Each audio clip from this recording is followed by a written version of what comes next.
சிலுவை பாதையின் 5ஆம் நிலை. லூக்கா 23வது அதிகாரம் 26வது வசனம். அவர்கள் இயேசுவை கொண்டு போகிறபோது நாட்டிலிருந்து வருகிற சிரேனே ஊரானாகிய சீமோன் என்கிற ஒருவனை பிடித்து சிலுவையை அவன் பின்னே சுமந்து கொண்டு வரும்படி அதை அவன் மேல் வைத்தார்கள். கிறிஸ்துக்குள் பிரியமானவர்களே, இந்த சீமோன் ஒரு சாதாரண ஒரு மனிதன்தான். அவன் அந்த இடத்துல இயேசு கிறிஸ்துவின் சிலுவையை சுமந்து வரும்படி அந்த இடத்துல கட்டாயப்படுத்தப்படுகிறான். அவனும் ஆண்டவராகிய இயேசு கிறிஸ்துவின் சிலுவையை சுமந்து கொண்டு வருகிறான்.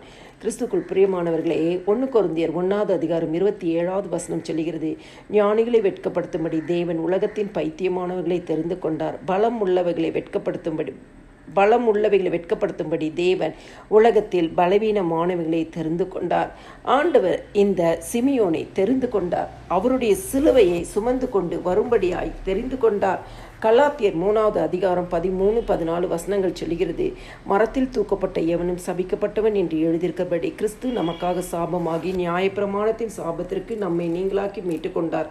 ஆபிரகாமுக்கு உண்டான ஆசீர்வாதம் கிறிஸ்து இயேசுவினாலே புறஜாதிகளுக்கு வரும்படியாகவும் ஆவியை குறித்து சொல்லப்பட்ட வாக்கு தத்தத்தை நாம் விசுவாசத்தினாலே பெறும்படியாகவும் இப்படியே ஆயிற்று.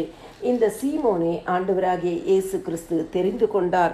ஆபிரகாமின் ஆசீர்வாதம் அவனுக்கு உண்டாகும்படியாய் கிறிஸ்து இயேசுவினாலே வரும்படியாய் இந்த சிலுவையை சுமந்து வரும்படியாய் தேவனுடைய திட்டமும் சித்தமும் நிறைவேறிற்று.